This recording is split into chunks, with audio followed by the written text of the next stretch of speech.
코호트 스터디가 뭐지? 동년배 뭐 어떻게 하는 연구야? 실험 집단과 비교 집단 나눠서 그 한쪽에만 실험해서 비교하는 식으로. 한쪽은 이제 약을 안 먹이고, 약을 먹이지, 가짜 약. 네. 그지? 그지? 가짜 약을 먹이고, 플레이시보. 한쪽은 약을 먹인 다음에. 자, 그 숫자는 얼마나 된다고 그랬지? 몇 명의 대상으로? 2명? 많은 수. 많은 수. 3명? 유의미한 유의하면 게 한 얼마나 될까? 몇만 명? 그치, 몇만 명, 몇십만 명, 몇백만 명. 예를 들면 이제 제 실험실에서 이제 생지를 가지고 실험을 많이 하는데, 생지 한 마리를 딱 열면은, 그러니까 하나는 이제 그 돌연변이고, 하나는 이제 야생형이에요. 두 개를 딱 열어놓고 한 마리를 딱 비교해 놓으면요, 뭔가 돌연변이 뒤에서 뭐가 막 나와. 한 마리만 비교했을 때. 왜냐면 여러분이 여기도 키가 큰 사람 있고, 큰 사람 있고, 작은 사람 있잖아.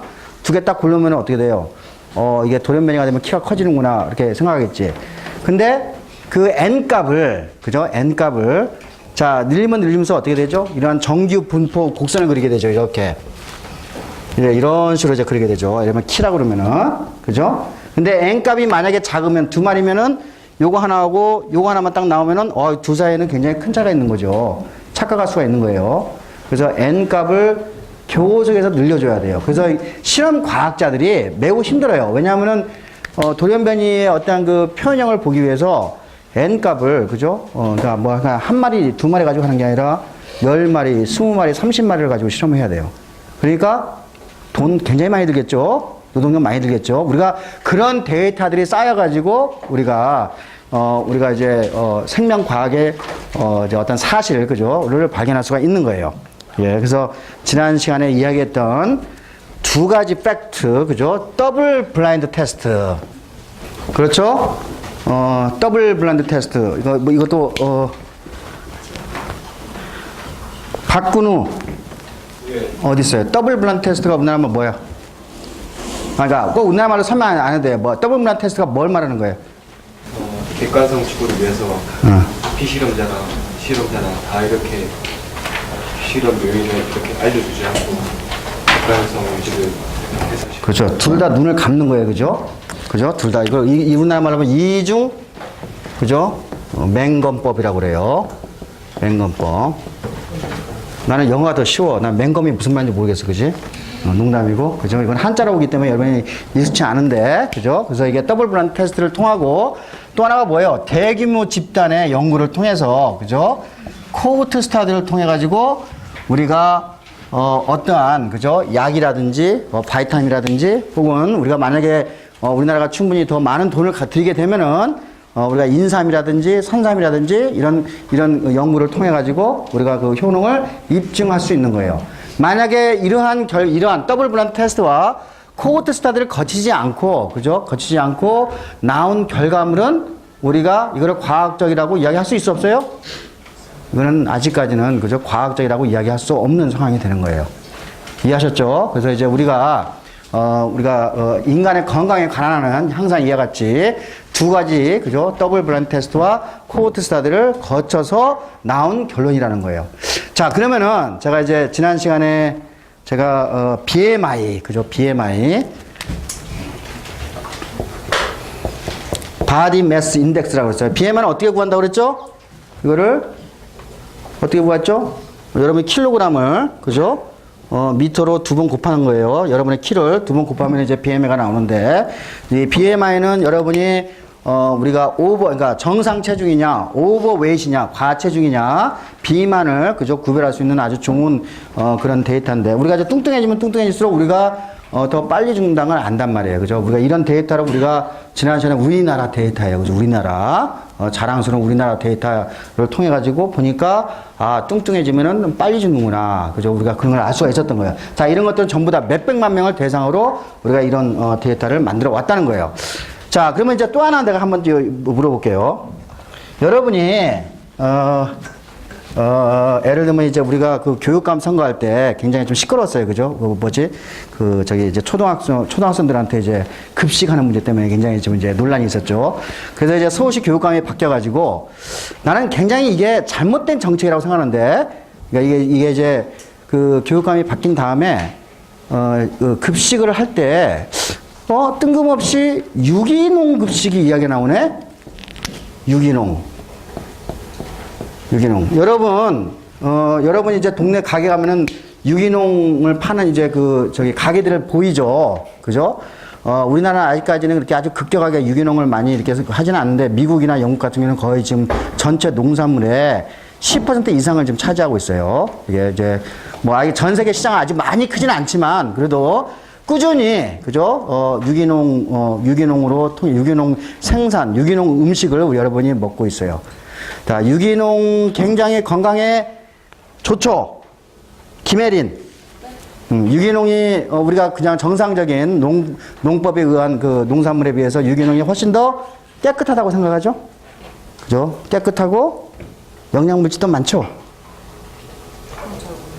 그건 잘 모르겠고. 그러니까 깨끗하다고 생각해요. 그죠? 깨끗하다. 그러니까 더 식품의 안정성이 더 확보되어 있다고 생각하는 거예요. 그죠? 자, 유기농은 기존에 있는 농법과 어떻게 다른 거죠? 유기농이라고 하면? 농약 안 치고. 자, 유기농 한번 봅시다. 농약 안 치고, 또, 화학비료 안 치고, 여기, 여러분은 항상 여기에 화학비료라고 써있어. 화학자나만 붙이면 여러분이 무서워해. 엄청 화학이 붙으면 뭔가 우리 건강에 무진장, 그죠? 화학비료, 그죠? 비료 안 쓰고, 그죠? 화학비료 안 쓰고, 이게 이제 가장 두 가지. 그 다음에 뭐예요? 유전학적으로 뭐예요? 그러니까 우리가 유전적으로 유전자 변형 생물을 쓰지 않죠. 그죠? 유전자 변형 생물이 없고,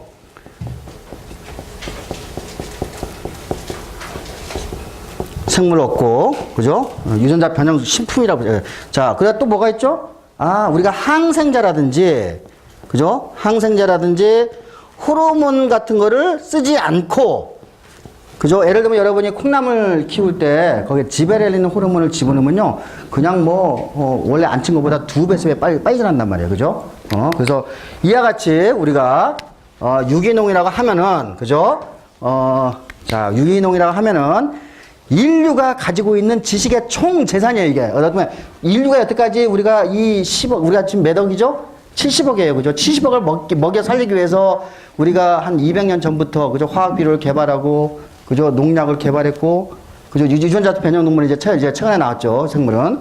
그 다음에 항생제, 호르몬, 이런 건 전부 다 이제 한 50년밖에 안 된 지식이에요. 그죠? 이거를 다 거부하고, 그죠? 우리가 순수하게, 그죠? 퇴비를 쓰고, 그죠? 퇴비를 써가지고, 왜냐면 이제 여러분이 우리가 이제 생명체는, 그죠? 생명체는 카본, 하이드로젠, 옥시젠, 그죠? 요거는 이제 식물종은 다 있는 거예요. 그죠? 그 다음에 뭐예요? 질소가 필요하고, 맞죠?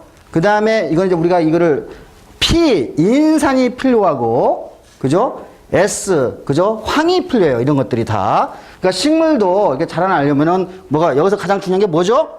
질소가 있어요. 질소는 단백질의 주요한 DNA, 그죠? 유전 정보의 가장 중요한, 그죠? 원소이기 때문에 이런 것들이 다 필요한데, 사실은 식물이 자랄 때 요것들은 전부 다 어디에서 오죠? 토양에 존재하고 있죠. 토양에. 그죠? 토양에 존재하고, 만약에 우리가 토양이 비옥하다, 그러지 않다라고 표현하는 거는 요런 물질들이 있다, 없다라고 우리가 판가름할 수가 있는 거예요. 그죠? 그래서 우리가 이제 우리가 식물이 자라기 위해서는 이런 원소들이, 그죠? 반드시 필요한데, 자, 그런데 요거를 우리가 인위적으로, 그죠? 여기다 꼭 화학이라는 말을 붙여, 이 사람들은. 화학 비료를 써가지고, 그죠? 질소 비료, 인산 지료, 그죠? 이런 걸 집어넣으면은 식물이 무진장 잘 자라겠죠. 맞습니까? 그래가지고 이제 여러분이 이제 이런 것들을 이용해서 뭐예요? 자, 예를 들면은 유전자 변형 생물 한번 봅시다. 여러분이 이제 우리가 이제 박정희 대통령 이야기 잠깐 1960년대에 이제 정권을 잡은 다음에 집권한 다음에 우리나라 국민들을 먹여 살렸다고 표현을 해요. 맞습니까? 왜? 우리가 농업에 엄청난 농업 생산력이 엄청나게 증가했죠. 1960년대 말에서 70년대 거치면서 여러분이 이거 통일뼈 이야기를 들었을 거예요. 그죠? 자, 그러니까 박정희 대통령의 정권에서, 그죠? 우리가 통일뼈라는, 그죠? 통일교는 기존에 있는 그죠 아주 뭐 이렇게 뭐예요 이렇게 품종 두 개를 이제 교배를 해가지고 거기에서 병충해에 강하고 그다음에 뭐 여러 가지 바람에 강하고 그죠 그런 이제 품종을 만들었어요. 그 품종을 만들어 가지고 우리가 그러니까 벼의 농업 생산성이 굉장히 증가를 했기 때문에 다시 말해서 여러분이 쌀을 많이 증산을 할 수 있었기 때문에 우리가 피똥쌀에 가난한 데에서 우리가 벗어났다고 표현해요. 맞습니까? 우리가 그걸 뭐라고 그러죠? 그 혁명을 뭐라고 그러죠? 들어봤어요? 들어봤어요? 녹색혁명이라고 그래요. 네. 지금 녹색 성장 말고, 옛날에는. 자, 이 녹색혁명은 박정희 대통령이 만든 거예요? 천만의 말씀이에요. 이미 1960년대 초반에 인디아에서 시작이 됐어요. 인디아에서 미래 품종을 개발을 하고, 그 다음에 뭐예요? 자, 비료를 제공을 하고, 농약을 제공하고, 그죠? 여기 이것도, 그러니까 왜냐 품종 개발한 거는 유전자가 변한 거니까 유전자 변형 생물이에요. 맞습니까? 우리가 인위적으로 교배를 해가지고 만든 유전자 변형 생물이에요. 그죠? 이런 것들이 다, 그 다음에 또 뭐예요? 우리가 이제 새마을 운동 하면서 관계 수로, 그죠? 이렇게, 수로, 뭐라 그러더나, 관계 수로, 뭐라 그러죠? 우리가, 이와 같이 물기를 만들고, 그죠? 물 공급을 다. 자, 이런 것들이 다 총칭해가지고 1960년대에 인디아에서 시작을 한 거예요. 그러면서 이제 인디아에서는 아주 새로운 미래의 품종이 나타나기 시작하고, 그 다음에 필리핀에서 벼의 품종이 새롭게 개발이 돼요. IR60 뭐라고 하는 품종이 개발되는데 1960년대 말에 1968년도에 이제 그 개발이 되고 그거를 우리가 먹고 있는 자포니카 인디카라는 벼 품종하고 교배를 해가지고 나온 게 통일벼예요. 통일벼 누가 만들었으니까 기본적으로 필리핀에서 시작한 거예요. 알겠죠? 자, 그러니까 그린 레볼루션은 녹색혁명은 우리나라에서만 있는 거예요? 마오쩌둥이 중국 10억 인구를 먹여 살렸잖아요. 중국, 인도, 방글라데시, 필리핀, 인도네시아, 베트남 다 그때 당시는 이 동남아시아, 동북아시아 모든 국민들이 드디어 배고픔에서 벗어나는 시절이었어요. 이해하셨죠? 이거 오해하면 안 돼요. 그죠? 그래서 그린 레볼루션은 그러니까 녹색혁명은 하나의 일개의 그 정권에서 나온 게 아니라 전 세계적으로 일어났던 운동이었고 이거를 통해서 우리가 드디어 기아로부터의 해방이 시작되는 포인트예요. 자, 그래서 여러분이 지금 이제 풍족하게 먹고 있죠. 우리가 우리가 이제 근데 최근에 요것도 쓰지 말고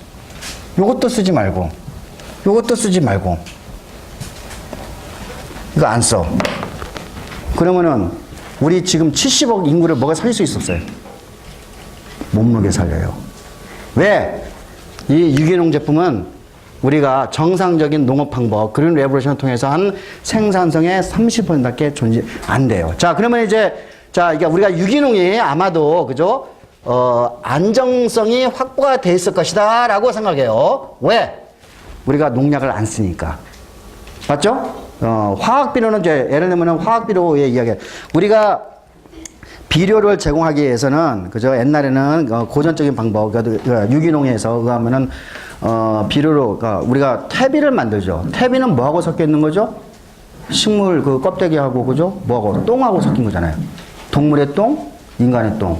여러분 이제 퇴비 이렇게 싸는 거 보면 딱 열어보면 그냥 똥 냄새 팍 나잖아요. 그죠? 여러분 지금 예를 들면 저기 어디야 일산대 같은 데 가면은 가끔 다 똥 냄새 나요. 그거 퇴비 뿌린 거예요. 퇴비를 왜 뿌리죠? 질소, 인, 황을 공급을 해서 퇴비를 뿌리는 거예요. 맞아요? 자, 여러분 있잖아요. 제가 초등학교 다닐 때는 우리나라 온 국민이 기생충을 가지고 있었어요. 그죠? 촌충, 디스토마, 회충, 그죠? 그래서 이제 여기 혹시 초등학교 때 그 기생충 검사 다 한 번씩 해봤나? 한 세대 안 했어요. 안 했죠. 그죠? 우리 때는, 매년 1년에 2번씩, 자기 집에서 이제 화장실에서, 똥 누고 난 다음에 그거를 떠가지고, 성냥개에 떠가지고, 비닐봉지에 넣어가지고 이렇게 이제 그걸 해요. 그죠? 그래가지고 거기서 이제 검사가 딱 나오잖아요. 그러면 이제 그때는 우리가 80명 했으니까 한 반에 80명, 거의 100명도 넘었어. 그죠? 그러면 이제 거기에서 호명을 해. 야, 너는 촌충, 너는 십이장충, 너는 회충. 야, 너는 어떻게 네개가 다 있냐? 어? 그래가지고 이제 그 약을 이제 국가가 이제 그 주죠. 왜냐하면 이제 우리가 기생충 때문에 이제 그 성장이 저하가 되기 때문에 매우 좋은 정책이었어요. 그래서 우리가 정부가 그런 정책을 폈기 때문에 우리나라 국민들이 기생충보다 자유롭다고 생각을 해요. 근데 나는 의외의 이야기를 이제 의과대학 선생한테 그죠? 기생충을 전공하는 분이에요. 여러분 이제 의과대학에 가면은 꼭 이렇게 그 몇 개 이제 뭐 생화학 교실, 뭐 미생물학 교실인데 거기 보면은 아직까지 있어. 기생충학 교실이 있어요. 그죠? 그 기생충, 옛날에 우리가 50년대, 60년대는 이제 기생충 하는 사람들이 이제 가장 잘 나갔던 사람들이에요. 그 기생충학 교실에 있던 분이 우리나라의 기생충이 없어진 가장 혁혁한 공헌이 뭐냐? 그분은 달리 해석을 해요. 우리가 비료를 쓰기 시작하면서 없어졌다고 그래요. 자, 한번 이제 여러분이 기생충의 라이프 사이클을 보세요. 자, 우리가 이제 우리 몸에 기생충이 안에 들어와. 그러면 이렇게 우리 몸에서 자라다가 이제 똥으로 나가잖아요. 그리고 그 똥으로 나가지고 똥에서 그 똥은 이제 뭐 음식을, 뭐예요? 이게 뭐 농산물이라든지 혹은, 그죠? 뭐 우리가 농부에 이제 발로 해서 들어온다든지 그런 식으로 해서 다시 우리 몸으로 들어오죠. 그러니까 똥이 결국은 뭐예요? 기생충의 주요한 루트 중에 하나죠. 그죠? 그런데 비료를 쓰면서 똥이라는 그 루트가 없어진 거죠. 이거는 전국적으로 싹 없어지는 거예요. 여러분 비료 때문에 여러분이 기생충으로부터 해방이 된 거예요. 이해하셨죠? 화학 비료 때문에. 나는 그게 맞다고 생각해요. 예. 자, 그런데, 자, 아까 비료 이야기했어요. 비료는 우리가, 그죠? 비료를 쓸 것이냐, 똥을 쓸 것이냐. 내가 노골적으로 하는 거예요. 그죠? 똥 환경에 좋아요, 나빠요? 환경이 좋아? 똥이 많으면은, 여러분, 똥이 많아지면은, 요번에 있잖아요. 라떼, 무슨 라떼지? 녹색 라떼? 뭐라고 그러지? 뭐 했잖아. 한강물이 막 이렇게 녹조 현상은? 녹조 라떼. 그죠? 그 뭐지? 동물의 똥이 한강으로 들어가가지고 영양산타가 많아지게 되면서 그거를 먹고 사는 라떼가 생긴 거예요. 이게. 그죠? 비료도 물론 많으면은, 그죠? 비료도 많으면은 역시 마찬가지로 똑같은 현상이 돼요. 게다가, 아까 이제 유럽에서도 유기농이 굉장히 인기가 좋거든요. 그러면 이제 얘네들이 유기농 쓰려면은 똥을 써야 돼. 똥을 비료 쓰면 안 돼. 그죠? 유일한 원천은 똥이에요. 물론 똥인데 이 똥에 뭐가 있지? 대장균이 있잖아. 그죠? 대장균이 들어오지 여기에 유기물에 유기농 생산물에 들어와요. 그래서 여러분 작년인가 올해 초에 독일에서 대장균 0157 들어봤죠? 그죠? 대장균 들어봤어요? 안 들어봤어요? 이런 대장균이 우리 몸에 들어와서 사람이 팍팍 죽는 거 봤어요? 안 봤어요? 봤죠? 그게 왜 그러냐면은 이 똥에 대장균이, 그죠? 방울토마토에, 그죠? 이제 묻어가지고 사람을, 그죠? 오염을 그러니까 사람한테 들어가가지고 대장균 0157에 감염이 된 거예요. 그러니까 뭐예요? 아, 이 똥은 여러분이 이야기하는 무서워하는 세균의, 그죠? 대장균의 온상이야. 내가 이제 노골적으로 이야기 해보는 거예요. 자, 그 다음 반면에 비료는 대장균이 있어, 없어? 비교해보는 거야. 있어, 없어? 없지. 여러분이 싫어하는 화학이 들어가잖아. 화학. 그죠? 화학 비료는 대장균이 존재하지 않아요. 자, 유기농이라는 것이, 그죠? 자, 그 다음에 이제 또 하나 봅시다. 아, 우리가 이제 안정성 또 하나 이야기할게요. 그러니까 안정성은 이 대장균 면에 볼 때는 이 유기농은 안 돼요. 그죠? 그 다음에 두 번째, 또 안정성 이야기해 봅시다. 자, 식물이 크기 위해서는, 자, 식물이 자라는 동안 내가 이제 그림을 잘 못 그려. 약간 뭐 이렇게 풀 같은, 이게 이제 식물이 이제 큰다고 그래요. 크면은, 여기에 이제 여러 가지 이제, 그죠? 우리가 아까 N, P, S가 토양에서 이제 들어오고, 이걸 가지고 이제 광합성 아주 커요. 광합성 아주 크는데, 자, 여기에 이제 곤충도 침입하고, 그러겠죠? 그 다음에 여러 가지 세균도, 그죠? 세균도 들어오고, 곰팡이도 들어오고, 그죠? 곰팡이도 들어오고, 그 다음에 뭐예요? 우리가 바이러스도 침투를 한단 말이에요. 그래, 우리가 이제 이런 것들을 전부 다 뭐라 그러죠? 우리가 패토젠, 그죠? 우리가 이제, 뭐라고 하나, 병형균이라고 합시다. 병원체, 그죠? 병원체들이 들어와요. 그러면은, 자, 이 식물이, 그죠? 여러분들이 이런 병원체하고 싸우는 거 똑같지? 식물도 이 병원체하고 싸워가지고 이겨야 돼요. 그래가지고 이제 열매를 맺어야 돼요. 그죠? 병원체하고 싸워서. 자, 병원체하고 싸우는 과정에서, 자, 예를 들면, 내가 이제 예를 들면 담배잎 같은 거 봅시다. 담배잎이 병원체. 예를 들면 이제 그 곤충이 이거 먹어. 그래서 곤충이 먹으면은 이 곤충이 이걸 먹고 니코틴을 섭취하면은 곤충이 죽게 살겠어. 죽죠. 식물은 병원체하고 싸우기 위해서 뭐를 내지? 독성 물질을 내요. 맞죠?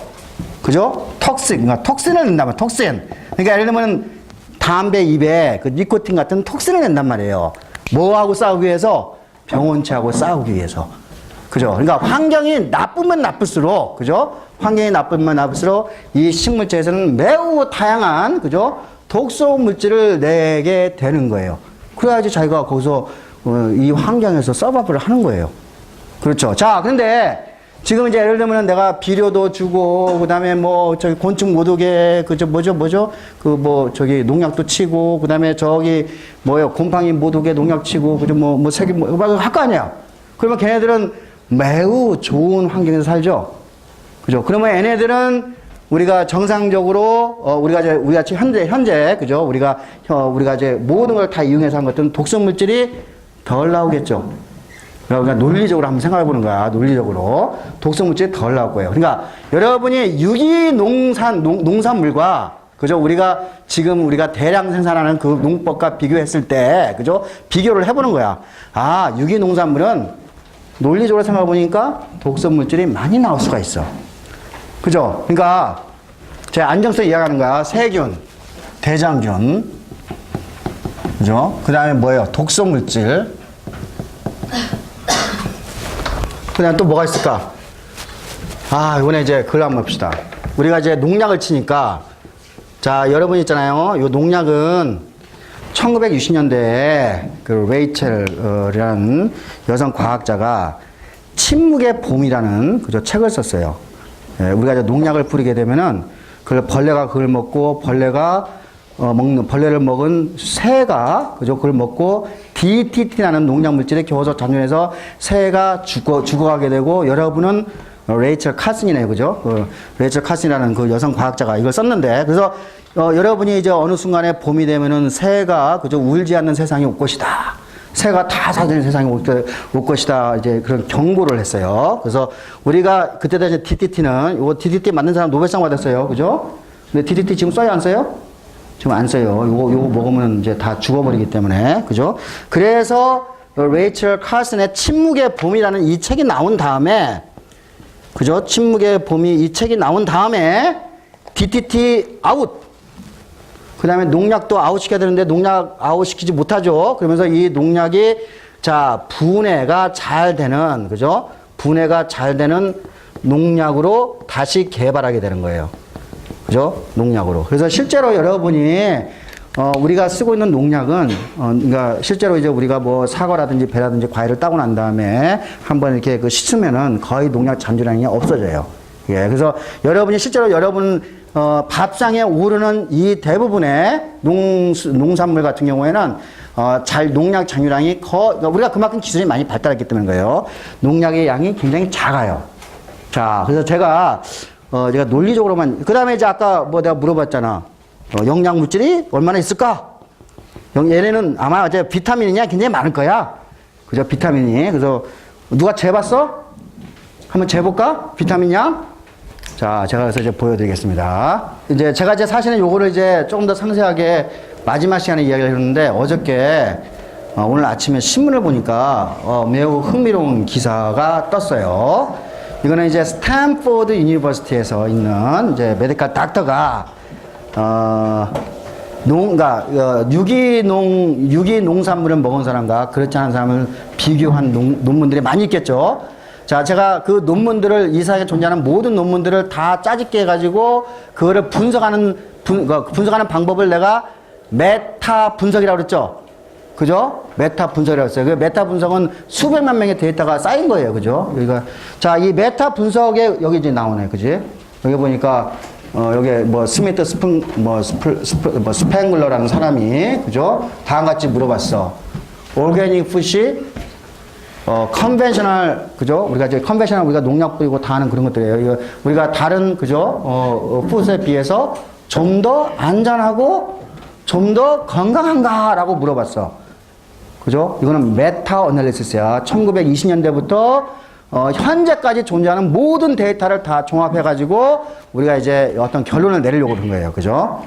자, 그래서 이제 여기 어디에 있어? 이게 이제 나온 지 얼마 안 됐어. 이게 지금 한 3일 전에 나온 논문이더라고. 3일 전에 나온 논문, 그러니까 따끈따끈한 논문이죠. 그죠? 이 따끈따끈한 논문을 가지고, 그죠? 뉴욕 타임즈에서, 그죠? 다음과 같은 기사를 썼어요. 뭐라고 돼 있어요? 스탠포드 사이언티스트, 그죠? 올게닉 밋.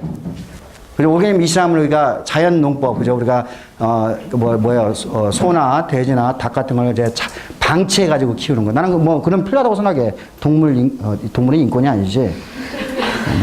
동물 인권은 뭐라고 돼야지? 애니멀 라이트. 한국말은 뭐지? 수권이라고 할까? 동물 숫자.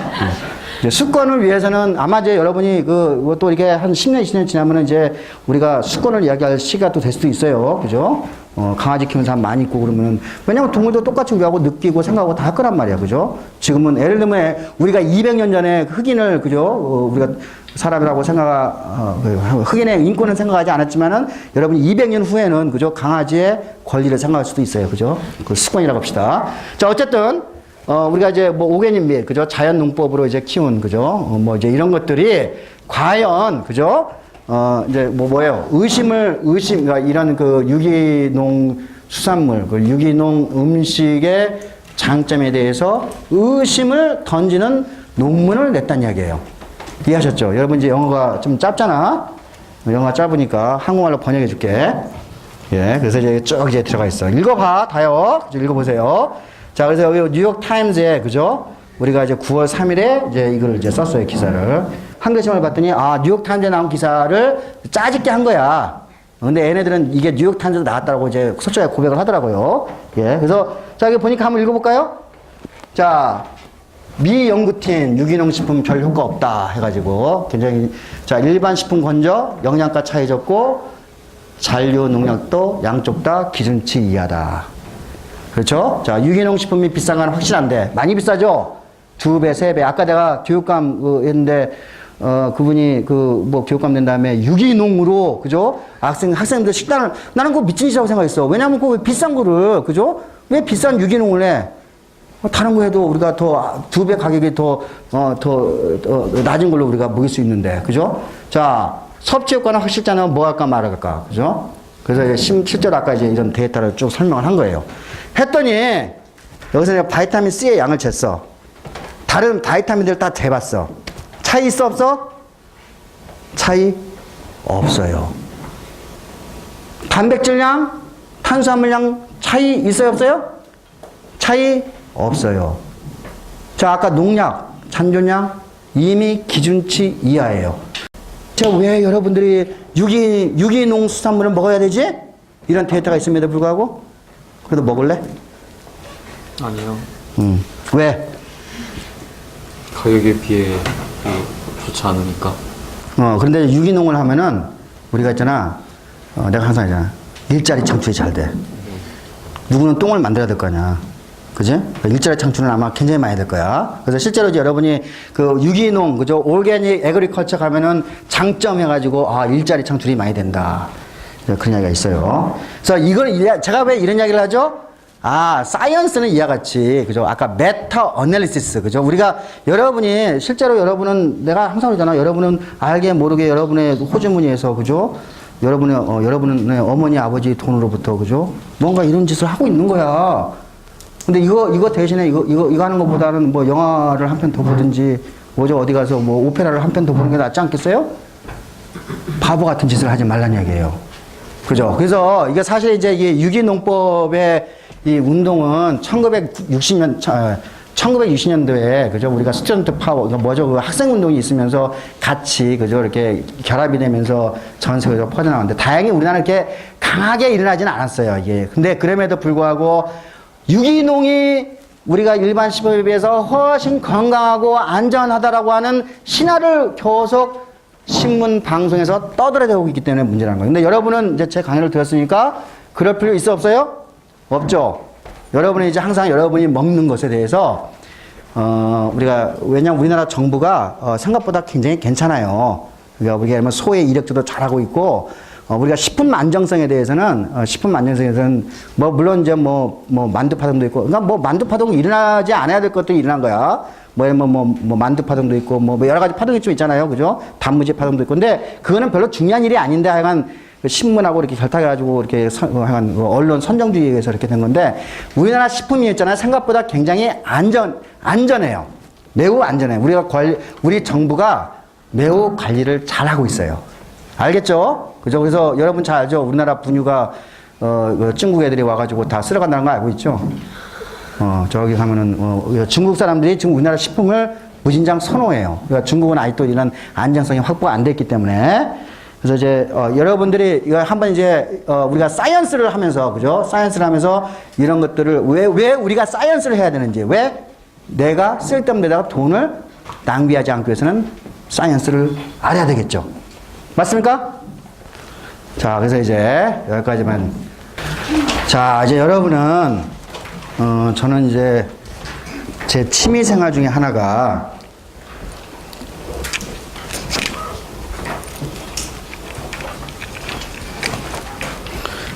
웬만한 사이언티픽 픽션 영화를 뭔가 공상과학 영화라고 그러죠 우리나라 말로 그죠? 공상과학 영화를 무진장 좋아해요. 예. 그 얼마 전에도 저 토탈 리콜을 보니까 참 그 핸드폰 그죠? 참 이거 봤어요? 토탈 리콜? 몇 명 안 봤던데 그죠? 뭐 하여간 그 영화를 보면은 굉장히 기발한 착상들이 계속해서 나오고 있고 실제로 그런 것들이 하나둘씩 이제 현실화되고 있잖아요. 그죠? 우리가 이제 우리가 생명과학에 대해서도 이제 공상과학 영화가 굉장히 많고 로봇 같은 경우도 그죠? 로봇에 대한 것도 굉장히 공상과학 영화가 많아요. 자, 예를 들면은 지금 여러분이 지금 로봇이라고 한번 생각해보세요. 우리 집에도 로봇이 하나 있는데 참 깡통이야. 그 청소기 로봇 있잖아요. 그죠? 거의 내가 한 40만 원 주고 샀나? 뭐 하는 일이 별로 없어. 왔다 갔다 그냥. 그죠?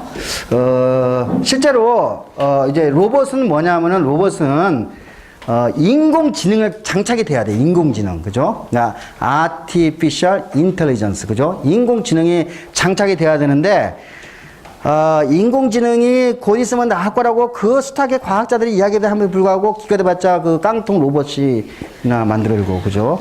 별로 진전이 별로 없어요. 매우 힘들어요 지금요.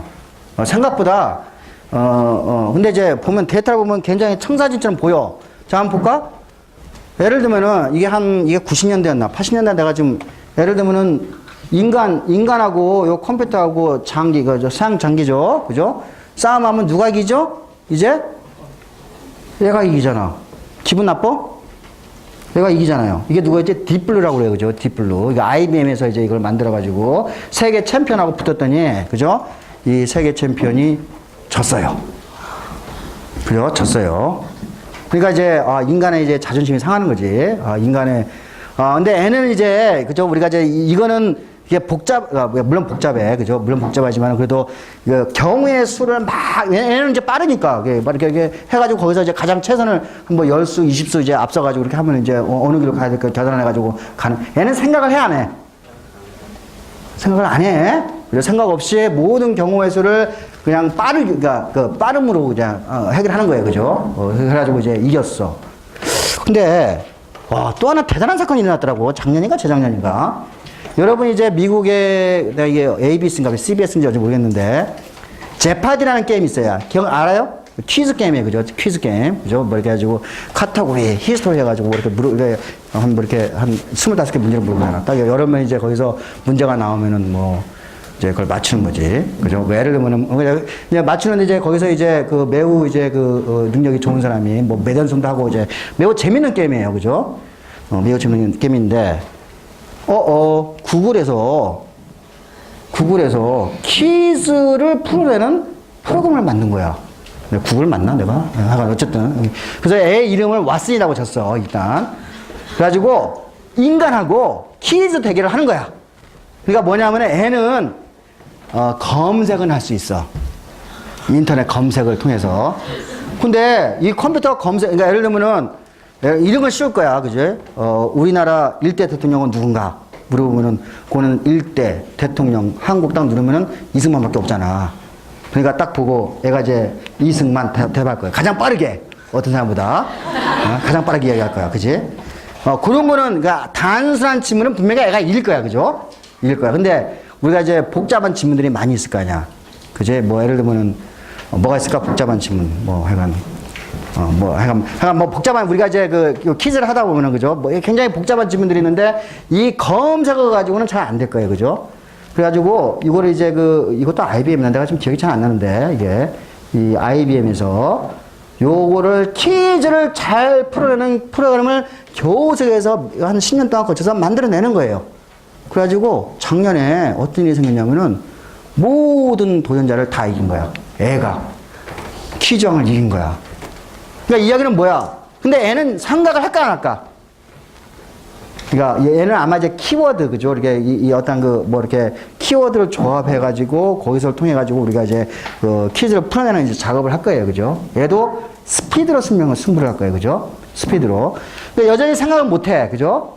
자, 예를 들면 이제 내가 지금 예를 들면 이제 사막에 있어. 사막이 있는데 이게 한 반경 한 10km짜리, 하려면 100km짜리보다, 10km, 반경, 10km 이제 여기다가 A에서 B 지점을 놓고 이제 자동차에다가 이제 아티피셜 인텔리전스를 작동을 시켜. 그래가지고 애가, 우리는 이제 저 대학선으로 가면은 한 뭐 15km 된다고 그러면은 한 10분이면 가겠죠? 우리 이제 인간이 이제 운전을 하면은, 맞죠? 그죠? 위치 알고 그러면. 근데 애는 애를 장착을 딱 시켜놓고 이제 가게 하면은 몇 시간 걸린 줄 알았어요? 지금 여전히 20시간이 걸려요. 가긴 가. A에서 B 지점까지 가긴 가. 근데 여전히 지금 우리가 해내고 있어. 인간이 이런 아티피셜 인텔리전트를 만드는 데는 우리가 지고 지난한 과정이 가야 될 것 같아. 여전히. 그죠? 생각보다 좀 더디게 가. 그런데 언젠가는 될 것 같다는 생각이 들어야 안 들어요? 들어 안 들어? 그죠? 들지나. 그러니까 예를 들면 여러분들이 이제 운전사 없는, 그죠? 자동차를 운전하게 될 테고, 그죠? 뭐 하여간 뭐 여러 가지, 그죠? 기능을 갖고 있는 이러한 아티피셜 인텔리전스로 작동될 수 있는 로봇이 나올 거라고 생각할 수 있어요. 자, 그러면은 실제로 이제 내가 SF, 내가 이제 이 SF는 진짜 매우 재밌는, 꼭 내가 레코멘데이션 하고 싶은 거예요. 론 모어맨, 굉장히 고전적인 영화 중에 하나인데, 그 다음에 버티오서티. 얘는 뭐냐면은 컴퓨터가 아티피셜 인텔리전스야. 근데 얘는 지금 못 움직이잖아요, 그죠? 그래서 못 움직이니까 인간의 몸으로 자기 프로그램을 집어넣어가지고 인간의 몸 형상으로 해서 컴퓨터에서 나오는 영화를 그린 거예요. 그러니까 뭐 굉장히 참신한, 뭐 둘 다 비슷한, 그죠? 소재를 갖고 있고, 한번 여러분들이. 그러니까 이거는 뭐냐면 이제 컴퓨터가, 뭐 우리 그런 영화 많이 봤을 거예요. 컴퓨터가 우리 생활을 조종하는, 그죠? 근데 이거는 이제 인간의 몸으로 나오는 과정을 그려준 영화고, 예, 또 이제 뭐 예를 들면 여러분이 이런 자, 제가 이제, 저는 이거 한 10번은 더 본 것 같아요. 예. 매트릭스. 내가 가장 좋아하는 영화인데, 이 매트릭스는 여러분, 봤어요, 다? 매트릭스, 본 사람 한 손 들어보세요. 본 사람. 안 본 사람? 안 본 사람 좀 있어. 꼭 보세요. 근데 이게 좀 공부해야 돼. 매트릭스를 보면서 공부를 좀 해야 돼. 이게 매트릭스는 전형적인 성경에 기반한 그러니까 뭐 바이블 베이스드, 그죠? 뭐 필름이에요, 그죠? 그러니까 그러니까 뭐냐면 이제 내가 성경에 나온 내용을 가지고, 그죠? 이렇게 결국은 마지막도 결국은 메시아 사상을 전파하는, 그죠? 매우 기독교적인 영화예요. 예. 근데 이제 여기 여러분이 잘 알 거야, 그죠? 여기 보면은 여기 이제 여자 주인공 있죠, 그죠? 여기 트리니티가 뭐야? 삼위일체란 말이야, 삼위일체. 천주교에 나오는 삼위일체. 성자와 성신과 뭐 있잖아, 그런 거. 나도 그게 뭔 말인지 잘 모르고, 하여간 이런 삼위일체. 모피어스는 뭐야? 그리스 신화의 꿈의 신이란 말이에요, 그죠? 사이퍼. 거기 사이퍼가 빨간 뭐 하여간 배반하는 놈 있죠? 그죠? 이거는 암호를 전달하는 사람이야. 그죠? 자, 오라클. 그죠? 신탁자. 사이온. 그죠? 뭐죠? 유대인의 시온이라는 곳이고, 여기 뭐 내부 뭐 찬들 이거 일단 발음도 제가 잘 안 돼. 들리지도 않고. 바빌론의 원. 자, 이런 식으로 그죠? 요거 원래 원작은 누가 만든 거지? 일본 만화예요. 알고 있죠? 그죠? 일본 작가예요, 일본 작가. 여러분이 일본을 그렇게 내가 만만히 보면 안 된다고 처음부터 이야기했죠? 그죠? 이거 일본 만화를 가지고, 그죠? 이게 뭐 무슨 뭐 브라더, 그죠? 뭐 해가지고 뭐 누구지? 감독이, 그죠? 이걸 만든 거예요, 이게. 자, 근데 이제 이 안에는 아까도 했지만 이거는 굉장히 기독교적인 영화고, 여기에는 뭐 장자의 나비가 어떻고, 포스트 모더니즘이 어떻고, 불교, 모든 것들이 다 섞여 있어요. 여기에 이게 철학적인 내용에는. 그래서 여러분은 이거를 보면서, 예를 들면 이제 첫 장면이 이런 게 나올 거야.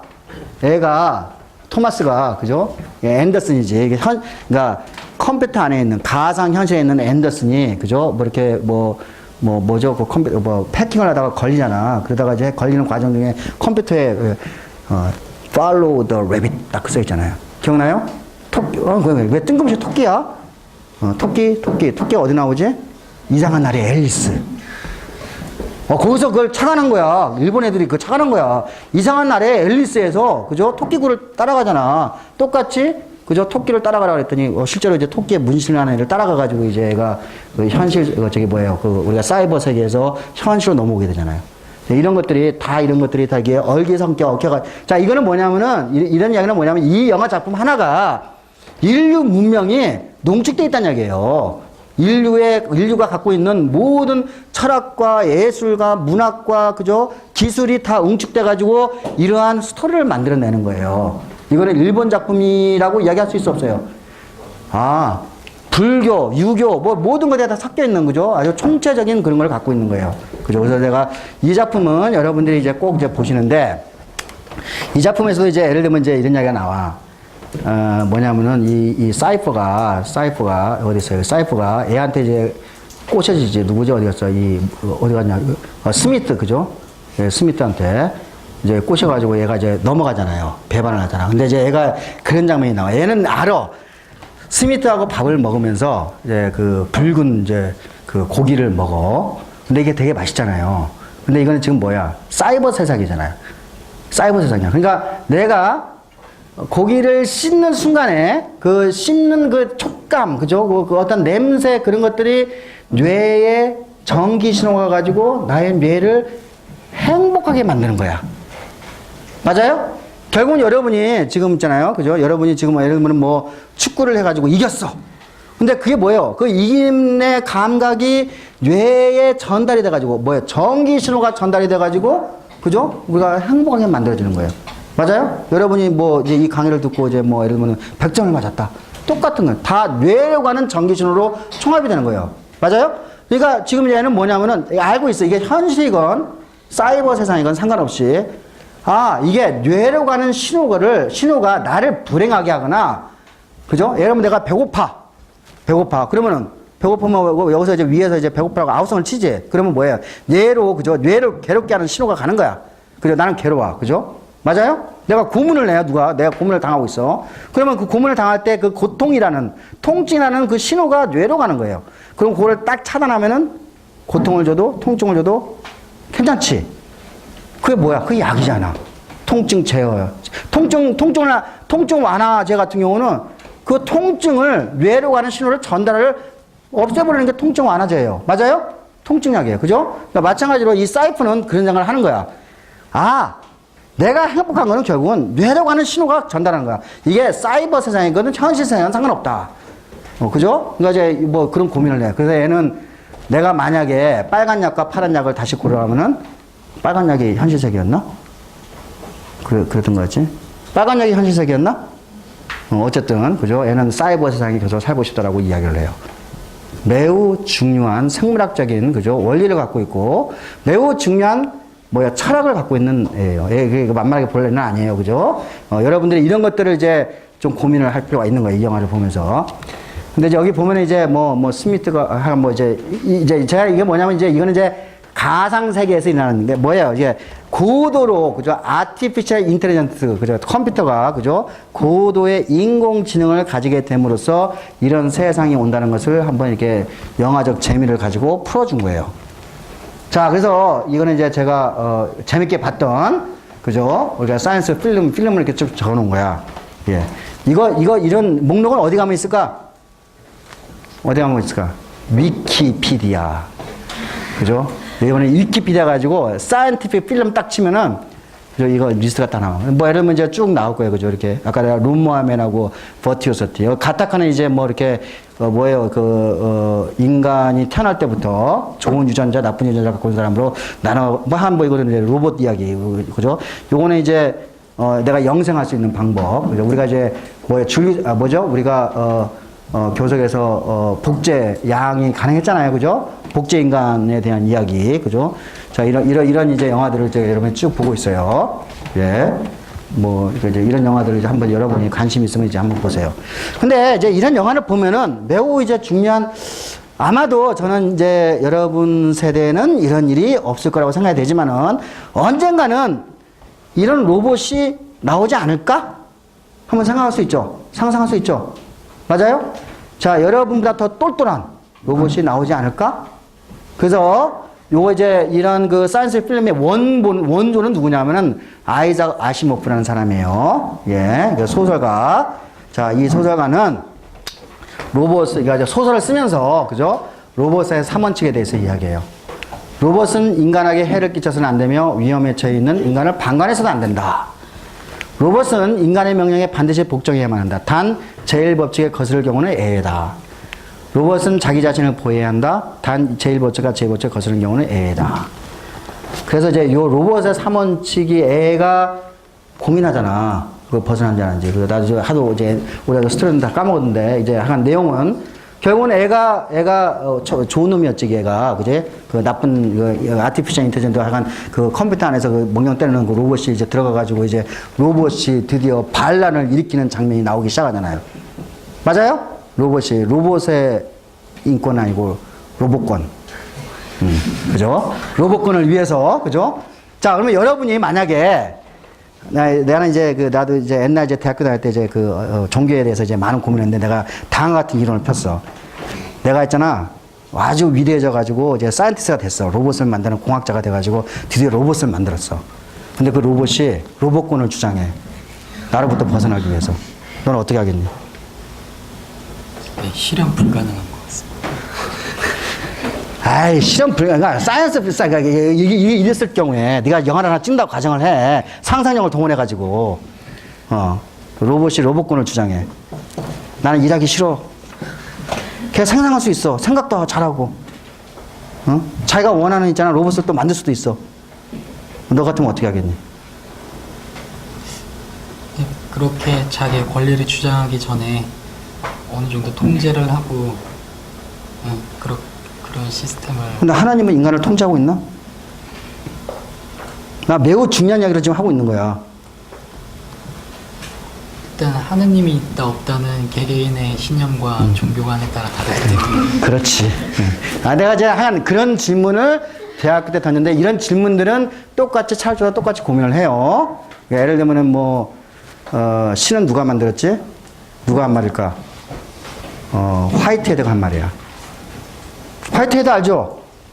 철학자, 수학자. 알아요? 신은 누가 만들었지? 여러분이 한번 고민을 하라는 얘기야. 예. 나도. 자, 이제 이런 식의 이제 고민을 이제 이야기를 할 수가 있어요. 예, 이제 넘어갑시다.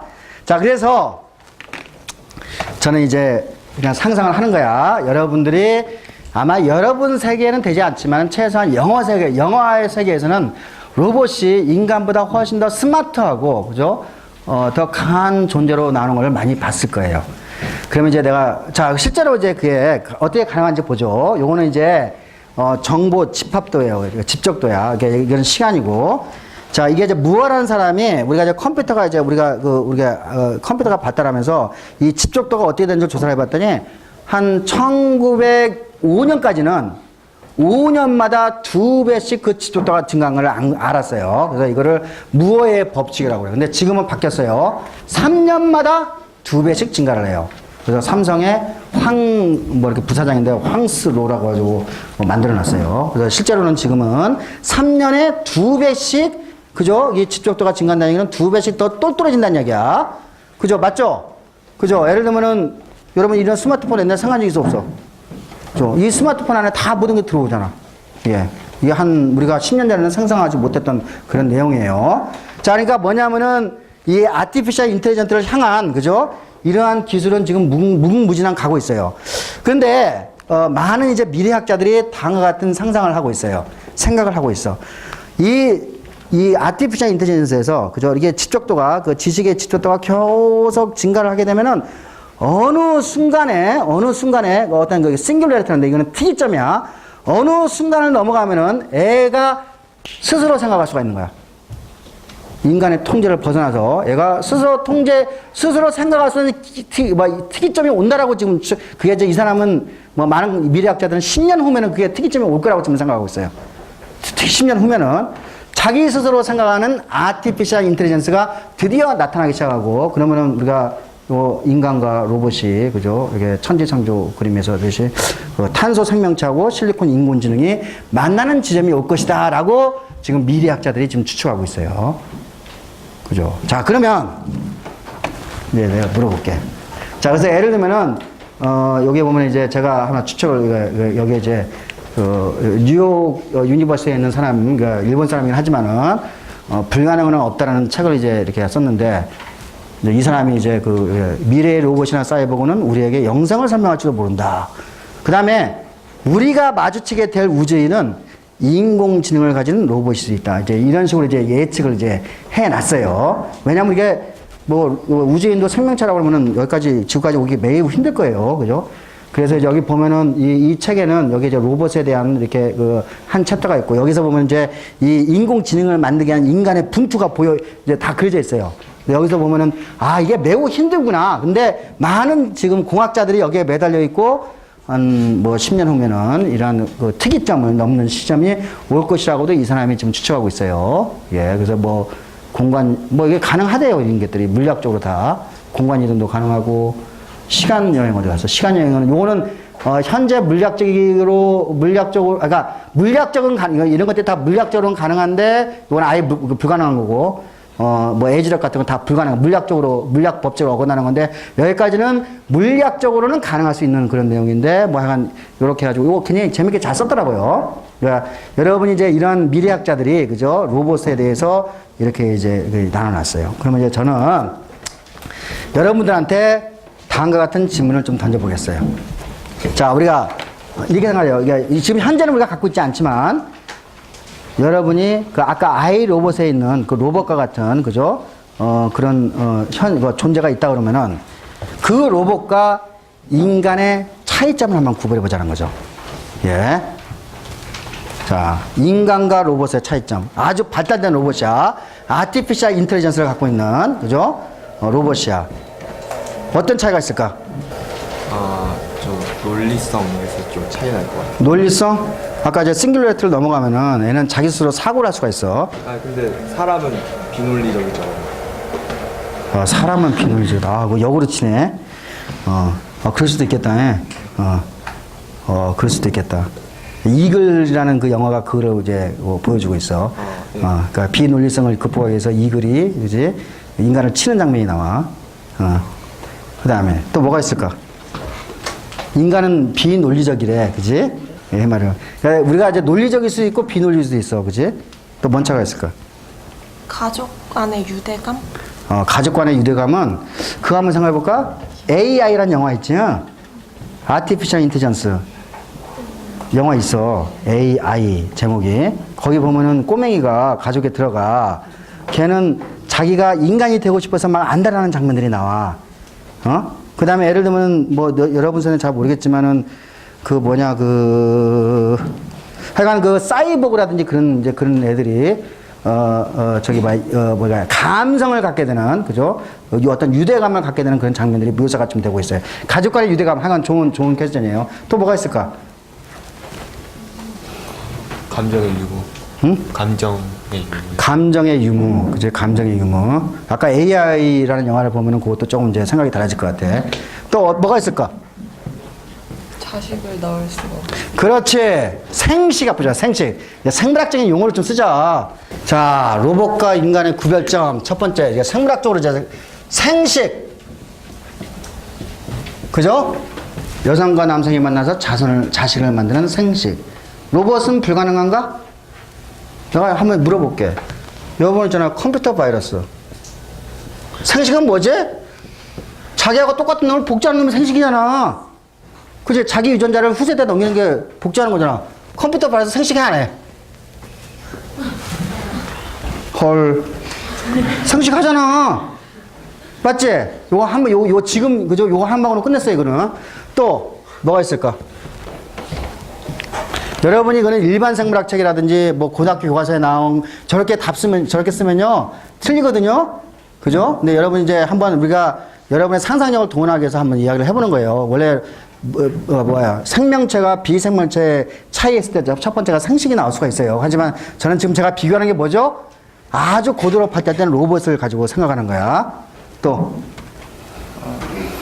일단은 사람은 이제 뭐 태어나가지고 어떤 교육을 받으면서 그걸 계속 습관화하면서 이렇게 성장을 하잖아요. 성장 과정이 로봇이랑 로봇은 이제 지식을 받고 그걸 가지고 이제 자, 그대로 그렇지. 그러니까 이건 뭐냐면 이제 일단 몸으로 보면은 발달이라고 그래. 디벨롭먼트, 그지? 그러니까 아래서부터 시작해가지고 계속 이제 발생 과정을 통해 가지고 발달, 어른까지 되는 발달. 그다음에 이제 지식도, 그지? 교육을 통해 가지고 그것도 이제 우리가 그것도 크게 발달이라고 생각하면 돼, 그죠? 발달, 그죠? 발달. 예를 들면은 우리가 수정란에서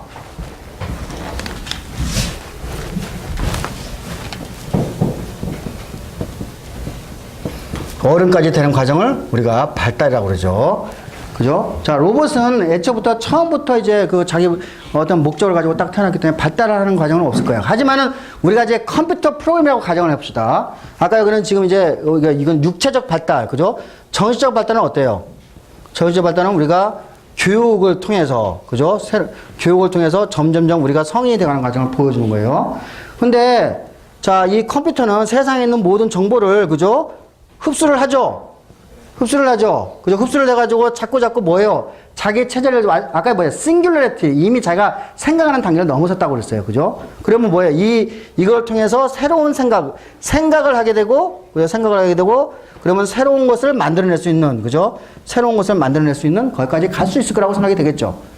맞아요? 그러니까, 물론 육체적 발달은 아니에요. 육체적 발달은 우리가, 로봇은 그걸 갖고 있지 않지만은, 우리가 이 정신적인 걸 면에서 볼 때는 컴퓨터하고 인간과 크게 차이가 없을 수 있을 거라고 생각이 들 거예요.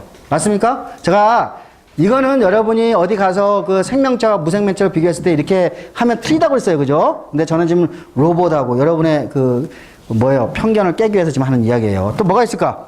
생식 발달 나왔으니까 그 다음에는 죽는 게 나와야 될 것 같아. 노화랑 죽음이나. 노화. 그러니까 발달까지 다 있는 거야. 그지? 노화가 일어나고. 로봇도 죽잖아. 그지? 나중에 다 이렇게. 로봇 같은 경우에는 이제 그 데이터적인 어떤 개념에서 트랜스퍼가 가능하죠. 바로 자기가 다음 유체로 옮겨갈 수 있는데 인간 같은 경우에 아직 그런 기술이 없는. 그게 문명이야. 그러니까 우리가 from generation to generation. 그지? 우리가 앞세대에 있었던 그 지식이 다음 제너레이션 넘어가는 거지. 그러니까 마치 컴퓨터에 있는 어떤 그 파일이 다른 컴퓨터로 넘어가는 것처럼, 그죠?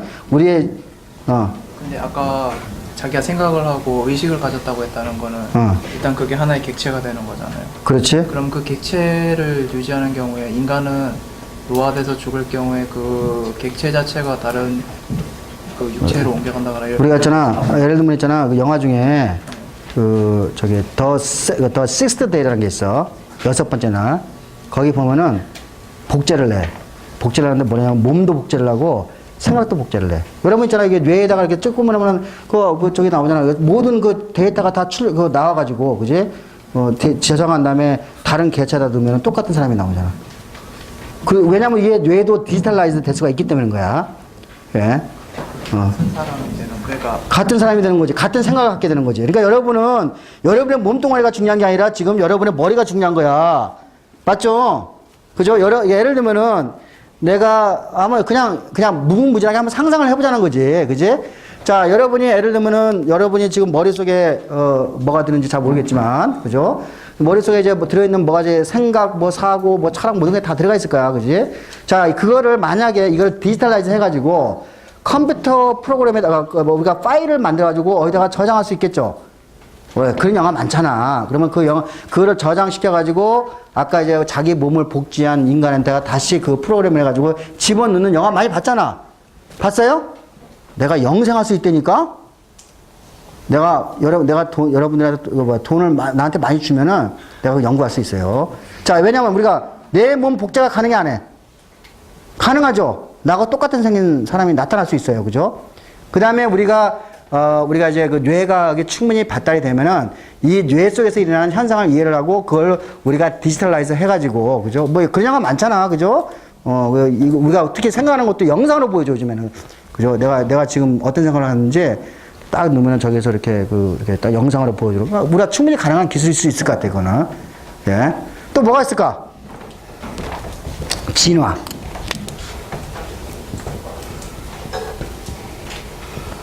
진화는, 그죠? 우리가 환경에 적응하는 과정에서, 그죠? 가장 환경에 잘 적응하는 쪽으로 가는 것이 진화예요. 로봇도 마찬가지예요. 로봇도 자기가 만약에 되면 프로그램을 계속 개발하면서, 그죠? 새로운 형태로 갈 수가 있을 거예요. 그냥 시간 없는 관계로 이제 답을 바로 가서 봅시다. 자, 아까 리프로덕션 이야기했어요. 발달, 그죠? 이야기했어요. 성장과 발달. 진화, 그죠? 여기 아마 컴퓨터 발에서 하는 우리가 이 인텔리전트 그 아티피셜 인텔리전트도 이렇게 진화를 할 수 있어요. 그 다음에 이제 메타볼리즘, 물질 대사인데, 예를 들면 이제 우리가 에너지를 쓰기 위해서는 화학 에너지, 화학 물질을 여러분 화학이란 말을 싫어하나? 하여간 그 음식을 먹게 되면은 그 음식 속에 들어있는 화학 에너지를, 그죠? 우리가 ATP라는 에너지로 또 다른 화학 에너지로 전환을 시켜가지고 내가 지금 운동 에너지, 걸어가거나 말하거나 소리 에너지 등등으로 전환시킬 수 있는 것이 우리가 메타볼리즘이에요. 그죠? 우리가 물질 대사 과정. 자, 물질 대사 과정에 에너지가 투입이 되고 거기서 나오는 에너지가 나오는 거예요. 크게 보면은 로봇이 움직이려면은 에너지가 필요하죠. 그게 전기 에너지가 될 수 있고 우리가 화학 에너지가 될 수 있어요. 아마 그런 면에서는 똑같이 작용할 수 있을 거예요. 그렇죠. 그 다음에 또 뭐가 있겠나? 그러니까 우리 생명체에서 볼 수 있는 가장 중요한 현상 중에 하나가 호미오스테이시스인데, 호미오스테이시스는 뭐냐? 항상성이란 얘기예요. 예를 들면 여러분의 몸이 지금 거의 30도씩 플러스 마이너스 5도, 0.5도로 움직이고 있잖아요. 그죠? 그러니까 이거는 호미오란 말은 same이 아니고 similar, 비슷하다는 뜻이에요. 그러니까 항상 비슷한 상태를 유지하고 있는 것이 여러분의 몸이에요. 그죠? 여러분의 지금 포도당의 농도는, 혈액 속에서 포도당의 농도는 90에서 120 데시리터 그램 퍼 데시리터, 그러니까 데시리터는 100ml예요. 100ml에 90에서 120mg을 갖고 있어요. 그래서 항상 이렇게 유사하게 왔다 갔다 한단 말이에요. 예를 들면 로봇이 아니라 이 방의 온도 봅시다. 지금 내가 이 방의 온도가 지금 고대가 돈이 없어서 26도로 지금 유지하고 있는 것 같아. 26도. 너가 넘어가면 어떻게 되죠? 에어컨이 딱 켜지죠. 26도가 딱 떨어지면은 에어컨이 꺼지죠. 지금 이 방의 온도는 뭘 갖고 있죠? 항상성을 갖고 있죠. 맞아요? 항상 그 작용하는 메커니즘은 정확하게 같아요. 네거티브 피드백 혹은 파지티브 피드백, 네거티브 피드백이라는 작용하는 원리는 똑같아요. 로봇도 마찬가지로 여러 면에서 항상성을 가지게 돼야 될 거예요. 그죠? 항상성. 그 다음에 요거 매우 중요한 얘기인데, 여러분 이제 이머징이라는 단어가 뭐냐면요, 수면에서 떠오르는, 그죠? 수면에서 떠오르는. 그러니까 수면 밑에 있을 때는 안 보였잖아. 근데 이제 수면에서 새롭게 뭐가 떠오르는 거예요. 떠오르는 게 보이는 거야. 그러니까 이거를 이제 우리나라 말로 창발성이라고 그래요. 뭐 이게 창발성이 우리나라 말인데 어떤 또 이상한 사람이 이게 북한 말이라 가지고 뭐 이렇게 교과서를 바꾸자고 하는 사람도 있더라고. 자, 어쨌든 창발성이라는 건 뭐냐면은, 여러분이 예를 들면요, 원자와 원자가 모이게 되면 분자가 되죠. 이 분자는 원자에서 보일 수 있는 성질이 아니에요. 원자가 모여서 분자가 됐으면 아주 새로운 성질이 나오죠. 그죠? 맞아요? 여러분이 단백질과 탄수화물과 지질 같은 게 모여가지고 세포가 만들어진다고 가정을 해요. 그러면 이거는 단백질이나 탄수화물에서 보일 수 있는 성질이 아니에요. 아니죠. 세포와 세포가 모였을 때 조직이 되죠? 그럼 조직은 세포에서 보일 수 있는 성질이 아니죠. 자꾸 우리가 복잡한 대로 올라가면 올라갈수록 새로운 게 나오죠. 그걸 창발성이라고 그래요. 로봇도 마찬가지예요. 톱니바퀴 두 개가 모여가지고, 그죠? 어떤 시계가 되는 거. 그죠? 또 뭐 이렇게, 뭐예요? 이것도 똑같이, 그죠? 똑같이 창발성이라는 건 성질을 가지고 있어요. 그러니까 제가 왜 이야기를 하냐? 여러분이 고전적으로 생명과 무생명체를 그러니까 비교를 할 때 이런 것들을 가지고 항상 시험 문제를 내요. 근데 여러분이 장래에 로봇을 만나게 되면은 로봇은 생명체가 아니죠. 무생명체죠. 이야기했습니다. 무생명체예요. 무생명체가 생명체를 구별할 수 있는 경계선이 매우 모호해지는 것을 여러분이 이것으로 볼 수가 있죠. 자, 그래서 자, 우리가 이제 생명을 보는 관점은 전 세계적으로 두 개가 있어요. 지금 현재. 하나는 모든 것을 기계론적으로 설명하는 거예요. 나도 기계라고 생각하는 거예요. 우리가 그거를, 그죠? 우리가 머티리얼, 이거 유문론자라고 하면 안 되고, 저기 기계론적 설명인 거예요. 이거는 현대 생물학은, 그러니까 우리가 이제 모든 과학, 그죠? 생물, 물리, 화학은 전부 다 세상을 뭘로 보고 있죠? 물질로 보고 있고, 기계론으로 보는 거예요. 기계론적인 생명관이에요, 이게. 기계론적인 생명관이고. 자, 우리가 이제, 저는 이거 슈도 사이언스로 읽을 것 같아. 이게 뭐, 이게 그, 저기 뭐야, 이파리에서 기가 팍 나오는 거야, 그지? 막 나오는데. 자, 하나는 뭐예요? 생리론적인 생명관이에요. 그죠? 우리가 생명체가 우리가 모르는 무엇인가 어떤 영향을 받아서 그게 영혼이 될 수도 있고 어떤 기가 될 수도 있고 뭐 하여간 그 문명에 따라서 다 다르게 되겠죠. 그죠? 우리가 설명할 수 없는 초자연적인 무엇인가가 그죠? 생명의 규칙을 만들어낸다고 생각하는 것이 바이탈리즘이에요. 자, 이와 같이 우리가 생명을 보는 두 개의 이제 관점이 있는데 자, 이러한 기계론적 생명관과 바이탈리즘은 19세기 때 엄청나게 부딪혔죠. 지금 어떻게 됐죠? 바이탈리즘은 사이언스에 못 들어가게 됐죠. 유일하게 남은 게 지금 뭐죠? 우리가 기계론적인 생명관만이 나온 거예요. 자, 왜 제가 로봇과 인간을 비교하면서 그러니까 우리가 이제 생명과학을 하려면은 이와 같은 이런 관점을 가지고 해야지만이 우리가 인체 모든 면, 그죠? 우리가 정신의 모든 면을 우리가 해석할 수 있기 때문에 제가 이거를 강조를 한 거예요. 그래서 생명과학은 그죠? 우리가 생명과학은 기계론적인 관점에서 모든 것을 설명하게 될 거예요. 제가 영혼이라든지 기라든지 그런 거는 우리가 초자연적 현상이잖아. 초자연적 현상은 뭐야? 과학으로 설명될 수 없는 것을 우리가 그냥 초자연적인 현상이라고 그러죠. 그 초자연적인 현상을 가지고 과학이라고 주장하면 되겠어, 안 되겠어? 안 되죠. 그렇죠. 그래서 우리가 생명체는 이와 같이 아까 로봇하고 비교하는 과정에서 이와 같이 기계론적인 관점으로 풀어야겠다라는 생각을 가지게 되는 거죠. 자, 질문. 매우 충격적인가요? 매우 충격적인가? 네.